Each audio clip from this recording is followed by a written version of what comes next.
नमस्कार, स्वागत है आपका सृष्टि आईएएस में। अमेरिकी राष्ट्रपति चुनाव के दौरान डोनाल्ड ट्रंप ने कहा कि यदि वह दोबारा सत्ता में आते हैं तो वह रूस यूक्रेन युद्ध को एक दिन में ही समाप्त करवा देंगे। और जब वह दोबारा सत्ता में आए तो इस दिशा में उन्होंने प्रयास भी शुरू कर दिया। सबसे पहले वह रूस के राष्ट्रपति व्लादिमीर पुतिन से बात की। पुतिन युद्ध समाप्त तो करना चाहते हैं, लेकिन उनकी अपनी कुछ शर्तें हैं। वहीं यूक्रेन के राष्ट्रपति जेलेंस्की ने भी अपनी कुछ शर्तें बताई हैं और डोनाल्ड ट्रंप इस युद्ध को अपनी शर्तों पर समाप्त करवाना चाहते हैं। यदि बात करें हम यूरोप की, तो यूरोप नहीं चाहता कि किसी भी कीमत पर यह युद्ध समाप्त हो, युद्ध जारी रहे। और जब से डोनाल्ड ट्रंप ने दोबारा सत्ता संभाली है, तब से वह नए नए फैसले कर रहे हैं। कभी टैरिफ लगा रहे हैं, तो कभी नाटो से बाहर जाने की बात कर रहे हैं, जिससे दुनिया भर के देश कहीं ना कहीं प्रभावित हो रहे हैं। तो अमेरिका की नई सरकार की नीतियां वैश्विक संबंधों को प्रभावित कर रही हैं और ऐसा लग रहा है कि ग्लोबल जियोपॉलिटिक्स और दुनिया का वर्ल्ड ऑर्डर बदलने वाला है। क्या है पूरा मामला, इस पर आज हम चर्चा करने वाले हैं। तो सबसे पहले हम यह देखेंगे कि रूस यूक्रेन युद्ध शुरू क्यों हुआ। तो इसमें जो सबसे पहला कारण है वह यह है कि यूक्रेन खनिज संसाधन बाहुल्य वाला क्षेत्र है और जिस पर सदा से रूस की नजर रही है, और इसी वजह से यह युद्ध शुरू हुआ। उस खनिज संसाधन बाहुल्य क्षेत्र पे रशिया कब्जा चाहता था। ये तो हुआ पहला बात। दूसरी बात यह है कि पुतिन को ऐसा लग रहा था कि नेटो देश यूक्रेन को नेटो में शामिल करने के लिए प्रयासरत हैं और उसे नेटो में शामिल कर लिया जाएगा, और ऐसा पुतिन कभी नहीं चाहते, क्योंकि यदि यूक्रेन नेटो में शामिल हो जाता तो नेटो की सेनाएं उसके दरवाजे तक आ जाती, और ऐसा वह कभी नहीं चाहते। तो मुख्य रूप से यही दो कारण थे जिसके कारण रूस यूक्रेन युद्ध शुरू हुआ। अब यदि हम बात करें अमेरिका और यूरोप की, तो अमेरिका और यूरोप के देश रूस को अपना दुश्मन मानते हैं, जिसके कारण ही जब यह 3 साल पहले युद्ध शुरू हुआ तो उस समय अमेरिका के राष्ट्रपति जो बिडेन थे, और उन्होंने इसी वजह से, चूंकि रूस को वो अपना दुश्मन मानते हैं, तो इसी वजह से उन्होंने यूक्रेन को सैन्य और आर्थिक मदद प्रोवाइड कराई, इंटेलिजेंस भी उन्होंने प्रोवाइड कराया, यूरोप भी उसकी मदद करता रहा। और जब यह युद्ध शुरू हुआ तो अमेरिका और यूरोप को ऐसा लग रहा था कि रूस की अर्थव्यवस्था चौपट हो जाएगी, रूस खंडित हो जाएगा, कई टुकड़ों में विभक्त हो जाएगा। लेकिन ऐसा कुछ भी नहीं हुआ। आज हम ऐसा नहीं कह सकते हैं कि यूक्रेन हार रहा है, या यह भी नहीं कह सकते हैं कि रशिया जीत रहा है। स्थिति बस बनी हुई है। अब हम बात करने वाले हैं कि अमेरिका का जब चुनाव हो गया और उसके बाद अब जो नए राष्ट्रपति आए हैं डोनाल्ड ट्रंप, इनका एक नारा था मागा, मेक अमेरिका ग्रेट अमेरिका। वह अमेरिका को एक महान राष्ट्र बनाना चाहते हैं, ऐसा उन्होंने कहा। और वह अमेरिका की अर्थव्यवस्था को नई ऊंचाइयों पर ले जाना चाहते हैं। अमेरिका पे जो भारी कर्ज का दबाव है, उस कर्ज के दबाव को वह कम करना चाहते हैं। इसीलिए उन्होंने कुछ कदम उठाने की बात की, जिसमें सबसे पहला था टैरिफ। उन्होंने क्या किया कि जो उनके सबसे ज्यादा व्यापारिक साझेदार देश थे, उनके व्यापार में जिन देशों का सबसे ज्यादा सहयोग था, भागीदारी थी, जैसे कि मैक्सिको, कनाडा और चाइना, इस पे उन्होंने टैरिफ लगाने की बात की। उन्होंने कहा कि जितना टैरिफ आप हमारे प्रोडक्ट पे लगाओगे, हम भी उतना ही टैरिफ लगाएंगे, जिससे एक टैरिफ वार दिखाई दे रहा है, शुरू हो गया है। इस पर तो हम फिर से कभी चर्चा कर लेंगे। फिलहाल हम रूस यूक्रेन युद्ध पे ही फोकस करते हैं। अब दूसरी बात जो वो अर्थव्यवस्था को सुधारने के संदर्भ में किए, उसके संदर्भ में उन्होंने कहा कि खर्चों में कटौती की जाए।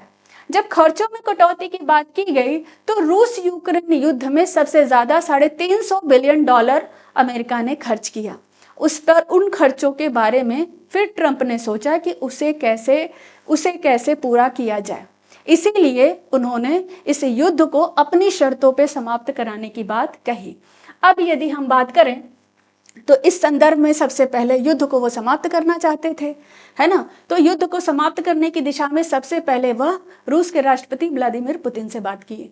पुतिन ने कहा कि देखिए भाई, हम तो नहीं चाहते हैं कि युद्ध हो, युद्ध समाप्त होने पे ही हमें फायदा है, और क्योंकि वह कभी नहीं चाहते हैं कि युद्ध जारी रहे, इससे उनको नुकसान ही होगा, क्योंकि जिन आर्थिक क्षेत्रों पे, आर्थिक संसाधन वाले क्षेत्रों को वह चाहते थे उस पर रशिया कब्जा कर चुका है।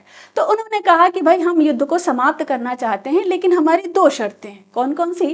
पहली शर्त तो यह है कि यूक्रेन के जिन क्षेत्रों पर मैं कब्जा कर चुका हूं उस पर कब्जा नहीं छोड़ूंगा। ये हुई पहली बात। दूसरी, इस युद्ध का मैं कोई अस्थायी समाधान नहीं चाहता, बल्कि परमानेंट सॉल्यूशन चाहता हूं। अस्थायी समाधान का मतलब यह हुआ कि यदि आप ये कह दीजिए कि 1 महीने के लिए आप इसे रोक दें, या आप कुछ समय के लिए हवाई हमले को रोक दें, तो ऐसा समाधान मैं नहीं चाहता, मैं इसका कोई परमानेंट सॉल्यूशन चाहता हूं। ये तो हुई रशिया का पक्ष। अब जब ट्रंप यूक्रेन के राष्ट्रपति जेलेंस्की से बात करते हैं, उन्हें बुलाते हैं अमेरिका में, और वह अमेरिका के ओवल ऑफिस में जाते हैं, जिसके ये देखिए ओवल ऑफिस में अमेरिका के राष्ट्रपति हैं डोनाल्ड ट्रंप, और यूक्रेन के राष्ट्रपति हैं, और अमेरिका के उपराष्ट्रपति भी बैठे हुए हैं। इन दोनों के बीच में जब वार्ता शुरू हुई तो उस समय ट्रंप ने कहा कि भाई, युद्ध के दौरान हम अब तक आपके ऊपर $350 बिलियन खर्च कर चुके हैं, आर्थिक और सैन्य मदद आपको हम दे चुके हैं, जिसके बदले में हम यह चाहते हैं इस युद्ध को ये युद्ध समाप्त हो जाए। और दूसरी बात, इसको समाप्त करने के साथ ही हम चाहते हैं कि आपके साथ मिनरल रिसोर्सेज का एक एग्रीमेंट हो। एक बात समझिए, यूक्रेन में सबका इंटरेस्ट इसलिए है क्योंकि यूक्रेन, एक तो पहली बात तो यह है कि रूस का पड़ोसी है, दूसरी बात यह है कि यूक्रेन में खनिज संसाधन बहुत ही ज्यादा है, और कहा जाता है दुर्लभ खनिज संसाधनों का वो भंडार है, जिस पर रूस की नज़र तो थी ही, अमेरिका और यूरोप की ही भी सदा से नज़र रही है, जिस संसाधनों को वो प्राप्त करना चाहते हैं। जिसके कारण ही डोनाल्ड ट्रंप ने कहा यूक्रेन से कि हम आपके साथ मिनरल रिसोर्सेज का एक एग्रीमेंट करना चाहते हैं। यूक्रेन ने कहा ठीक है भाई, हम आपके साथ ये एग्रीमेंट कर लेंगे, लेकिन सिर्फ हमारी एक बात मान लीजिए। ट्रंप से उन्होंने कहा कि हमारी एक बात मान लीजिए, और हमारी बात यह है कि हमारी संप्रभुता और रूस से रक्षा की आप गारंटी ले लें, तो मैं इस एग्रीमेंट पे साइन कर देता हूं। जिसके बाद ट्रंप इस बात से इनकार कर देते हैं, और फिर मामला पूरा का पूरा बिगड़ जाता है, जिसे दुनिया भर के लोगों ने देखा। और जेलेंस्की अमेरिका से निकल करके फिर जाते हैं, लंदन जाते हैं, और वहाँ के प्रधानमंत्री इनका स्वागत करते हैं। वहाँ पे यूरोप के और कई देश के राष्ट्राध्यक्ष थे, नेटो के भी कुछ लोग वहाँ पे थे। सभी ने कहा कि आप परेशान, जेलेंस्की से कहा कि भाई आप परेशान मत होइए, हम आपको सपोर्ट करेंगे, और अमेरिका के बिना भी हम आपको सपोर्ट करेंगे, और आप युद्ध जारी रखिए। और एक बात तो आप समझ लीजिए कि बिना अमेरिका के सपोर्ट के यूक्रेन कितना दिन रूस के सामने टिक पाएगा, ये एक बहुत बड़ी बात है। क्योंकि अगर नेटो की भी बात करें तो नेटो में भी 60% से ज़्यादा पैसा अमेरिका का ही लगा हुआ है, और यूरोप की आर्थिक स्थिति बहुत अच्छी नहीं है। अब आगे बढ़ते हैं। ये तो हो गया पूरा का पूरा मामला। अब एक चीज, ये पूरा का पूरा परिदृश्य आपको मैं एक बार फिर से रिकॉल करा दी। आपने समाचार चैनलों में और खबरों में इन सभी के बारे में पढ़ा होगा। अब यह देखिए, अब इस समय आगे के लिए क्या प्रयास हो रहा है उस पर हम चर्चा करने वाले हैं। अब इस समस्या के समाधान के लिए ये दो बातें हैं। एक तो अमेरिका चाहता है कि ये युद्ध समाप्त हो जाए, वहीं यूरोप नहीं चाहता है किसी भी कीमत पे ये युद्ध समाप्त हो। इसके लिए ही ब्रसेल्स में यूरोपीय यूनियन की एक बैठक बुलाई गई थी, एक इमरजेंसी बैठक बुलाई गई थी, जिसमें दो महत्वपूर्ण बातों पर चर्चा की गई। पहली कि अमेरिका के बिना यूरोप की सुरक्षा कैसे किया जाएगा, उसकी सुरक्षा के उपायों पर चर्चा की गई, और दूसरी कि यूक्रेन की सहायता कैसे की जाए, बिना अमेरिका के आर्थिक मदद के, सैन्य उपकरणों के मदद के यूक्रेन की कैसे सहायता की जाए। इस संदर्भ में ब्रसेल्स में ये इमरजेंसी बैठक हुई। एक बात समझिए कि यूरोप बिल्कुल लगा हुआ है कि यूक्रेन इस युद्ध को जारी रखे। आप सोचिए, दुश्मनी इतनी बड़ी है कि यूरोप अपने आर्थिक स्थिति को भी नहीं देख रहा है, बल्कि चाह रहा है कि ये युद्ध चलता रहे। और ये युद्ध कैसे चलता रहे, बिना अमेरिका के बिना, तो उसको यूक्रेन को कैसे आर्थिक मदद पहुंचाई जाए, और अमेरिका के बिना यूरोप की रक्षा कैसे की जाए, ये भी बात है।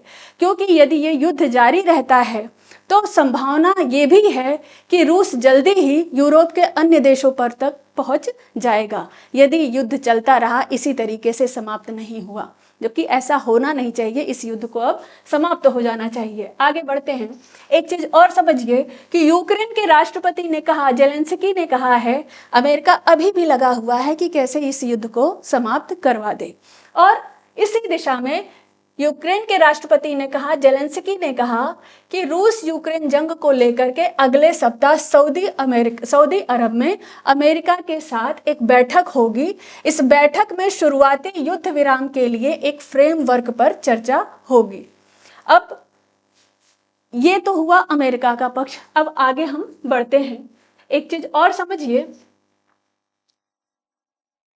यूक्रेन और रूस को लेकर अमेरिका की नीति में बदलाव से यूरोप में तो पूरा हड़कंप मच गया है। क्योंकि कहां अमेरिका ने अपनी पूरा यू टर्न ले लिया है। जो बिडेन के टाइम पे जो अमेरिका ये मानता था कि रूस उसका दुश्मन है और यूक्रेन को वो सपोर्ट करता रहेगा, और उसने किया, $350 बिलियन की सहायता उसे प्रोवाइड कराई। अब डोनाल्ड ट्रंप आते ही बिल्कुल यू टर्न ले लिए, अब इस युद्ध को समाप्त करवाना चाह रहे हैं। ऐसे में यूरोप के समक्ष अगर यदि हम बात करें कि वर्तमान समय में वो देश मजबूत हैं जिनके पास न्यूक्लियर पावर है, और यदि यूरोप की बात करें, अमेरिका को यदि हटा दे, अमेरिका अपनी सुरक्षा को हटा दे, तो ऐसे में यूरोप में न्यूक्लियर पावर संपन्न मात्र 2 देश हैं। एक तो इंग्लैंड है और दूसरा है फ्रांस। इंग्लैंड यूरोपीय यूनियन का सदस्य नहीं है, और यदि यूरोपीय यूनियन की बात करें तो एक अकेला देश है, फ्रांस। अब फ्रांस के राष्ट्रपति इमैनुअल मैक्रों ने कहा कि वह अमेरिका के बिना भी यूरोप की सुरक्षा करेंगे और यूक्रेन के युद्ध में वह सहायता करेंगे। उन्होंने ऐसा कहा, यूरोप के लिए रूस बिल्कुल खतरा है और उनका देश अपनी परमाणु सुरक्षा का विस्तार सहयोगियों तक कर सकता है, ऐसा उन्होंने कहा। फ्रांस के इस बयान पे रूस ने इसको परमाणु धमकी देने वाली चेतावनी मान लिया है। मामला बनने के बजाय बिगड़ता जा रहा है। यानी कहाँ इस युद्ध को समाप्त करने की बात कर रहे थे डोनाल्ड ट्रंप, और यह युद्ध समाप्त होने के बजाय यह मामला और भी पेचीदा होता जा रहा है। लग नहीं रहा है कि किसी प्रकार इतनी आसानी से यह युद्ध समाप्त होगा, क्योंकि यूरोप किसी भी कीमत पर, आप सोचिए कि उनकी आर्थिक स्थिति खराब होने के बावजूद वह यूक्रेन को इस युद्ध में सपोर्ट करने की बात कर रहे हैं। आगे बढ़ते हैं।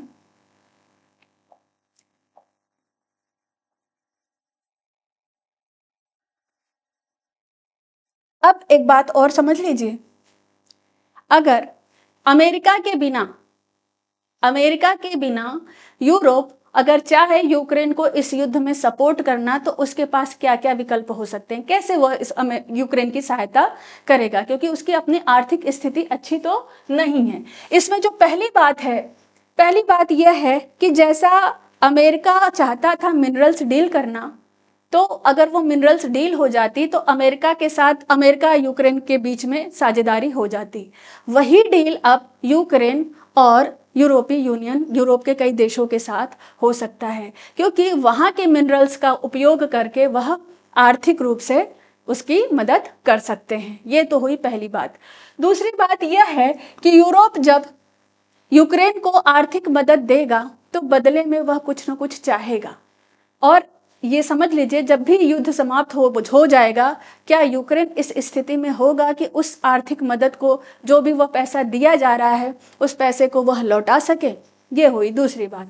तीसरी बात यह है कि यूरोप के पास इतना पैसा तो है नहीं यूक्रेन को देने के लिए। लेकिन एक चीज और समझिए, जहां पे एक विकल्प हो सकता है कि रूस के सेंट्रल बैंक के जिन एसेट्स को फ्रीज कर दिया गया है, यूरोप के देशों ने किया है और अमेरिका ने भी किया है, उन एसेट्स को बेचकर यूक्रेन की मदद की जा सकती है। लेकिन अगर ऐसा हुआ तो इसके बड़े ही गंभीर परिणाम होंगे, क्योंकि भविष्य के लिए आप समझ लीजिए, कोई भी देश यह समझ जाएगा कि यदि उन पे कोई आर्थिक प्रतिबंध लगाया गया है, उनके एसेट्स को फ्रीज किया गया है, तो यूरोप या अमेरिका के देश भविष्य में उस एसेट्स का किसी भी तरह से उनके खिलाफ प्रयोग कर सकते हैं। तो इस तरह से स्थिति बड़ा ही विकट रूप ले सकती है। किस प्रकार से यूरोप यूक्रेन की मदद करेंगे, यहाँ पे मैंने कुछ पॉइंट्स को, जो तथ्य सामने हैं उन तथ्यों को देखते हुए ये सारे के सारे बिंदु मुझे नजर आए हैं।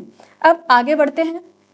एक चीज और समझिए, इस पूरे सिनेरियो में दो ऐसे देश हैं जो शांति बनाए हुए हैं। एक तो है रूस के राष्ट्रपति व्लादिमीर पुतिन और दूसरा है भारत।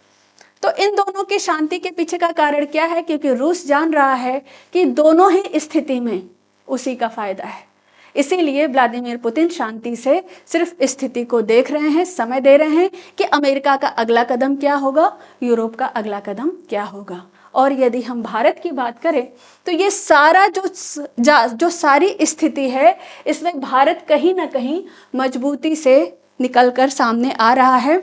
आप देखिए, भारत के संबंध अमेरिका से भी अच्छे हैं, रूस से भी अच्छे हैं, और अभी हाल ही में यूरोपीय यूनियन की अध्यक्षा 20 कमिश्नरों को अपने साथ लेकर के दिल्ली दौरे पर आई थी।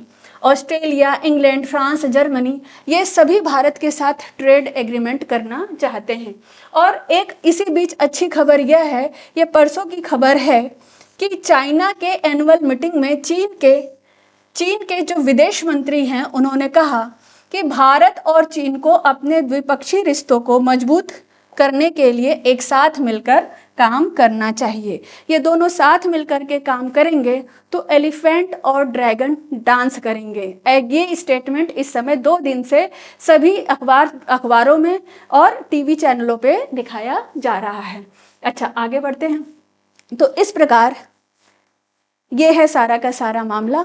स्थिति बड़ी ही विकट हो गई है कि कैसे इस युद्ध को समाप्त कराया जाए, लेकिन हाल फिलहाल में ऐसा कुछ भी दशा नजर नहीं आ रहा है जिससे यह युद्ध समाप्त होगा, क्योंकि अमेरिका अपना प्रयास तो चला ही रहा है युद्ध को समाप्त करवाने की दिशा में, वहीं यूरोप नहीं चाहता किसी भी कीमत में युद्ध समाप्त हो। वहीं फ्रांस के राष्ट्रपति ने जब कह दिया है कि वह यूरोप की सुरक्षा करेंगे बिना अमेरिका के सहायता के, और वह यूक्रेन की भी सहायता करेंगे, ऐसे में मामला बनने की बजाय बिगड़ता जा रहा है। भविष्य में क्या होगा, यह तो भविष्य के गर्भ में ही छुपा हुआ है। आज के लिए बस इतना ही। यदि